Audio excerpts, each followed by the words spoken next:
Most of us were never taught how money actually works. We learned how to earn it, maybe how to spend it, but the deeper relationship with it, the choices, the habits, the mindset that separates the people who build wealth from the ones who wonder where it all went, that part was left out of the curriculum entirely.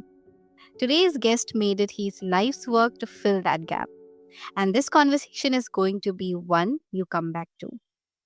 Welcome to Healthy Mind, Healthy Life, where we talk about the things that genuinely shape how we feel, how we function, and how we show up in our lives every single day. I am Archita, and I'm so glad you're here. My guest today is Tony Bradshaw, author of The Millionaire Choice, host of the Millionaire Choice Show, and founder of the Purpose of Wealth live event series. With over 25 years of business leadership experience, including helping scale a company from $3 million to $125 million, Tony now helps everyday people get money smart and business smart, starting with the choices they make today. We are talking about something that touches all of us, what it really means to build a healthy relationship with money, and how getting that right changes everything else in your life too.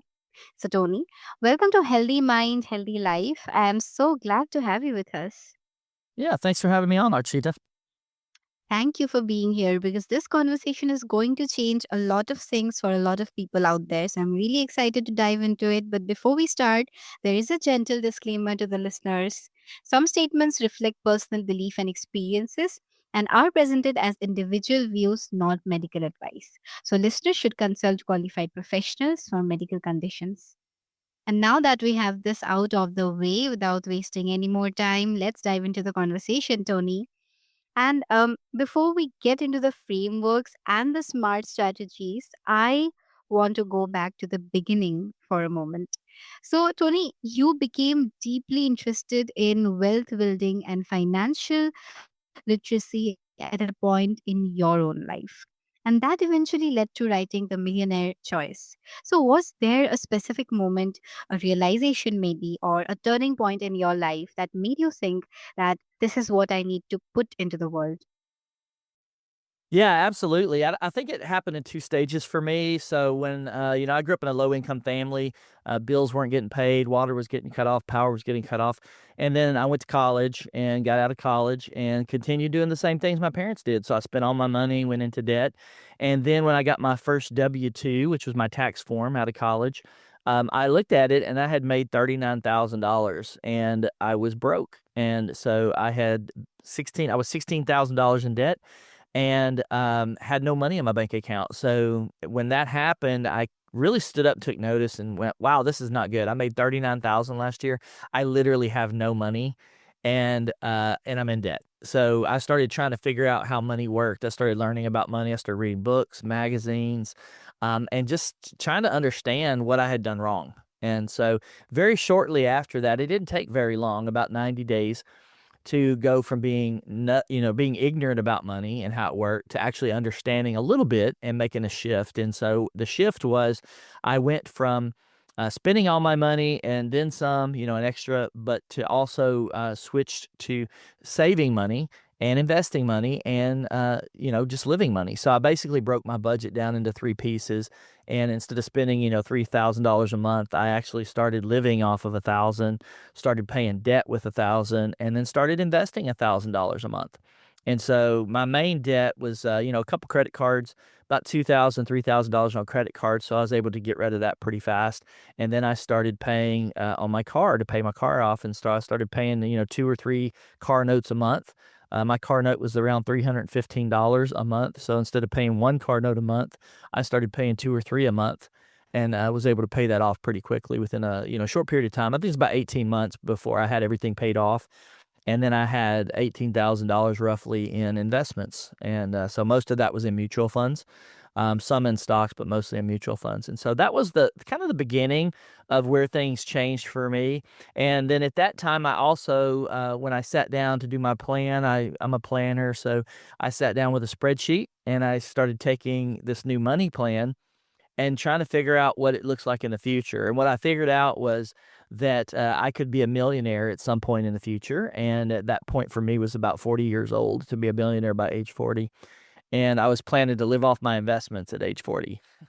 So instead of working a job, but actually, living off of passive income. So that was the plan. That's what I worked on. I did not plan on having a wife that had $20,000 in debt. I did not plan on having 6 children and paying $1,500 for diapers for each child. So those were not part of the plan. But the interesting thing was I was able to do enough in those early days to get moving in the right direction. And then, it was a little bit later, I went to work for a gentleman named Dave Ramsey, personal financial educator, and I spent 15 years working with him, to build his business, from 3,000,000 to about 125,000,000. And I learned a lot about business when I was with Dave. And then after I left Dave's, that's when the shift happened to go, "Hey, I'm writing my own book. I'm doing my own podcast. I'm learning more about money than I did know, and then I'm teaching people what I'm learning." And that was where the really shift happened. That happened in 2017, and it just continues to grow. We have a lot of other things that we're doing now. We have an online community that we're teaching people about money in. That's a newer thing that we just launched this year. And then, of course, a couple podcasts, couple books, things like that. But that's been my journey so far. That sounds like a roller coaster ride, honestly. But those are some really smart financial decisions that you took, Tony. And I think all of us can learn a lot from you, because I think most of us have this misconception that we really know how to manage money, but that's just not true. So many of us really don't know how to manage it. We know how to earn it, how to spend it, but how to manage it, that's something that we need to learn. And I'm so glad you're here today to teach us, and you've already started that. I think this is a great place to start this conversation. But it also brings me to another point. So I'm curious, Tony. When people hear the word millionaire, there is an immediate reaction. Some people feel inspired, some feel it's not for them, but some feel it's almost a morally complicated word. So, what do you think is the biggest misconception people carry about what building wealth actually requires and who it's actually available to? Yeah, absolutely. I think those are great questions, Archita. When you really look at how things work and how the world's designed, which is it's kind of sad, but you have people at the top, which are essentially the bankers. Those are the ones that own the real money. They're the ones that control virtually everything. During war times, you have bankers on both sides. For both parts of the military. So the bankers make money off of wars. They either make it off of the side that wins or the side that loses or both. And so when you understand how the financial system works and who's actually the power behind that financial system, things become a lot more clear. So when you look at the central banks across the world, it's the same families that own all the central banks across the world. So they own the financial system for each country. And that means that they control the debt, they control the taxes. They control everything that has to do with money. They control it, and that's just a hardcore fact. So you can go research that. People can look it up, and then once you understand that, you start to understand a lot more clearly how things work. So it's my opinion that the reason the world is in the state that it's in is because the wrong people control the wealth. The wrong people control the money. If you had the common people who actually understood money, who actually were taught about money in, elementary school, in middle school, and in high school, and in college, the world would look very different because people would understand wealth, they would understand how to build it. It would be very natural. It would be very ingrained in them. All right. So right now you don't have that. So you have a bunch of people that are studying math, English, and science, but almost nothing about money. So, and money is the one thing that's pervasive across all of our lifetime. So we start making it, at a very young age. When you start getting chores, you get starting getting allowance. You upgrade when you become a teenager. You upgrade a little bit more when you go to college or get out of college or whatever job you end up getting. And so you're going to be making money your entire life, but you understand very little about it. And so because of that, what happens psychologically is people that don't understand a subject matter tend to dismiss that subject matter. So they try to keep it at a distance. So when you come across somebody like me who knows a little bit more about money, they get uncomfortable having those conversations because they themselves don't have expertise in that field. It almost feels like a foreign language. It's kind of like if you got two people, one speaks Japanese, one speaks American, they start trying to talk to each other. It's very disconnected. It's almost like, oh, I don't want to talk to you because you don't speak my language. So therefore, you push people away. It's kind of the same way with money. If you've got somebody who understands money and understands wealth and they're talking to somebody who doesn't, well, the person that doesn't understand it well is not comfortable with it. They tend to dismiss it or push it away. And that's really like a psychological defense mechanism that people have. And so the first thing we got to do is get comfortable with this conversation about money. We've got to be comfortable talking about it, discussing it with people. It's very different because it's not something that you really do on a daily basis with people you meet. You don't really talk about money. You might talk about your job, you might talk about your family, but you won't talk about necessarily like finances or what you're doing with your finances. And so when you find people that actually learn to build wealth, they're very comfortable about talking about money. They're very comfortable about talking about their investments, about what they're into, where they're going, and different things like that. So but they're having a conversation with a group of people that understands that. And it's a very natural thing. So in where I'm at with people today, I think that we should really start getting educated on personal finances in elementary school, at 5 years old, you know, and then we should learn the basics by the time we're, in sixth grade. I don't know how the schooling system works where you're at over in India, but whatever the school system is, you really need to learn the basics by the time you're about 12 years old. Right around that range, and then you can learn, kinda like middle tier finance where you start learning about investments, and so think about, like, age 13, 14, 15, you're starting to learn about investing more.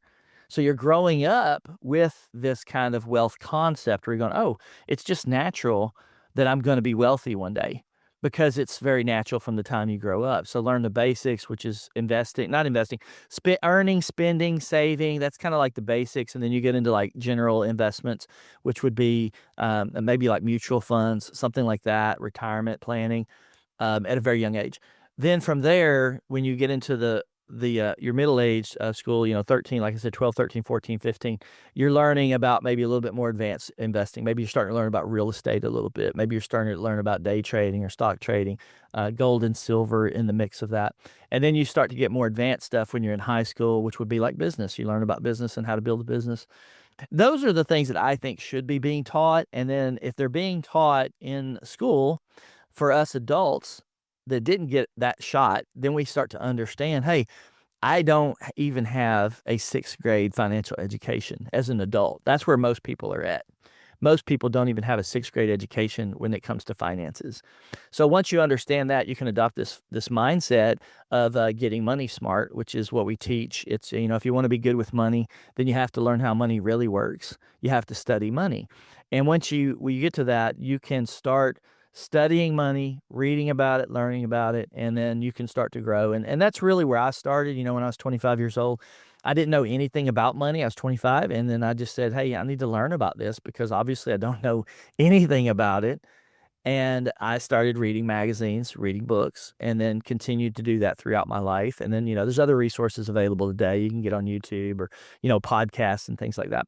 But that's where you got to start. You got to start with the foundation and then grow into it. But your original question was people that are pushing back. So when I use the word millionaire around people, it's very fascinating because when I use the word millionaire around people that are abundance minded, they get excited. They're like, "Oh, I know who you are. I know what you're talking about. Let me tell me more about your book." They're very excited, very receptive.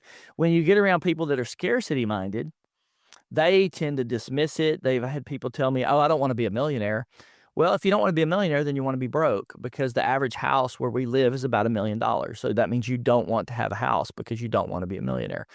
So they don't understand that, you're saying a certain thing. When you reject the concept of millionaire, you're making a statement, you're making a conscious choice, in your direction of your life. And that's why I think people are, they're very averse, and quite a few people are averse to the concept of millionaire because they feel convicted. And some of it is they just don't understand money, so they have to dismiss it. And so that's a defense mechanism. It's a psychological defense mechanism.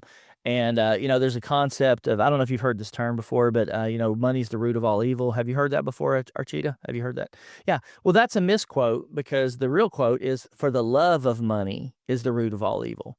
So it's the love of money that's the root of all evil. It's not money is not the root of all evil, the love of money. So when you're pursuing wealth, just to pursue wealth, or you want money just to have money, there's a lot of evil that can come out of that. And so people take that term, they misquote it, and then they internalize it themselves to go, I don't want to be wealthy because wealthy people are bad. Wealthy people are evil. And it's just not true. There are rich people that are bad. There are rich people that are good. There are more rich people that are good than there are rich people that are bad. So the wonderful thing is you get to choose, what kind of rich person you are. If you go build wealth, you can do good things with your money or you can do bad things. That's beautifully framed, and I think that makes so much sense. I think the entire curriculum around money needs to be changed because there are just so many misconceptions around the world regarding money, and mostly it's about how evil money is. And I think people who have very little knowledge about money are the ones controlling it in the world, and that is something that needs to be changed. So yeah, I mean, that tension between choice and circumstance is so real, and I think what you're naming is that while circumstances vary enormously, the thinking patterns and the daily decisions to compound over time in ways most people underestimate. And that's a very different conversation than just telling someone to work harder. So, yeah, I think the curriculum it needs to change, and people's mindset around money has to change as well. So, I'm really glad you brought that up, Tony. Now, let's talk about what's underneath the surface, because money problems are rarely just money problems, are they? When you work with people who feel stuck financially, what are the deeper patterns you tend to find? And what's really going on when someone keeps earning but never quite getting ahead? Yeah, absolutely. So one of the things I noticed with people I talk to about finances and just people in general is most people don't have the ability to create a vision for their future. So without a vision, the Bible says that without a vision, people perish. So if you don't have a vision for your future, you're really not going to go anywhere. You're kind of like going to be stuck, and that's the word I use is you're stuck. You're kind of doing the same things over and over. You're going to work, you're earning money, you're spending money. You wait, go to sleep, you get up, do it all over again. My dad is 75 years old, still working full time. So he's an older gentleman. He should pretty much be retired right now, but he's not, and he doesn't really have the money to retire. So, and that's because he was stuck in a system and he kept living that same system over and over. Now, if you don't have a vision, you need to have one. So the first thing you do is you got to get a vision. So if you don't have the power to create a vision yourself, you have to borrow somebody else's vision. So, for example, Dave Ramsey, he's very big in the anti-debt space. So, when people get a hold of Dave, they start learning what he teaches. They're borrowing his vision for their future. His vision says, "Hey, you can be debt free. You can live a debt free lifestyle, and then you need to invest 15% in mutual funds in the retirement." And grow from there, and pay off your house early. So that's his vision for your life, and it's helped millions and millions of people. But those are for people that don't have a vision for their future. In my case, I crafted a vision for myself, which was, hey, I'm going to get out of debt. I don't like debt. I'm going to be a millionaire by the time I'm age 40. And then that's where my vision stopped for a while. And so when I got to that point, I didn't really know what to do next. And I needed to craft a bigger vision, which I didn't do at that time, and I have now. I do have a bigger vision now for my future, but it helps you get your bearings on where you wanna go and the direction you wanna go. Now, for people that don't have a vision, they're stuck in a system of doing the same things over and over, and that's like I said before, you're going to work, you're spending your money, and you're buying things that you don't need. You're not really learning what it means to grow. And you might also be stagnant in your job. So, because if you're comfortable, and that a lot of people are comfortable where they can pay their bills, then they get comfortable and they don't grow themselves or they don't do smart things with the money that they're making. And the concept there is that, it might be good today, but it might not be good tomorrow. So you really should prepare for something that may happen. So for example, most people don't walk around thinking they're going to lose their job. They don't really think that way until it actually happens, and then they lose their job. and then they're doing damage control. They may or may not have savings. They may or may not have some investments they can draw on. And so you've got to think that way, I think, to prepare for the future. So that's part of the vision for your future is how do you prepare for a future that is unpredictable? It could be you getting hurt and not being able to work. It could be you losing your job and not being able to have income. There's a whole lot of different things. So if people thought that way, they would actually invest their money differently, they would spend their money differently, they would do different things, you know? And, the whole concept of, taking every dollar you make, and this is a millionaire concept, taking every dollar you make and then invest it somewhere that's gonna go make you more money. So instead of taking that money and spending it, which is what most people do, you wanna take that money and put it somewhere that's gonna make you more money. That could be buying cryptocurrency, it could be buying gold and silver, it could be buying real estate, it could be investing in stocks. I don't know if you guys have a stock market over there, but anything that could go make you more money, starting a business, whether that's a convenience store or something that buys and sells, products. But you want to get into those things that actually take your money and make more money. And if you can do that for a period of time, 10 to 20 years, you're going to end up in a pretty good place, regardless of what life throws at you, whether you lose your job or, become, disabled or something, whatever happens, you're going to be more ready for it. And I think that's a concept that we all need to have.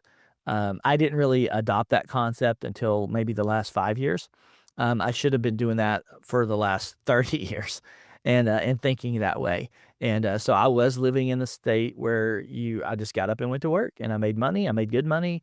I was investing my money, but I wasn't investing it with the concept that I was gonna lose my job one day. And that's, that was a curveball, and I could have been better prepared for that when it happened.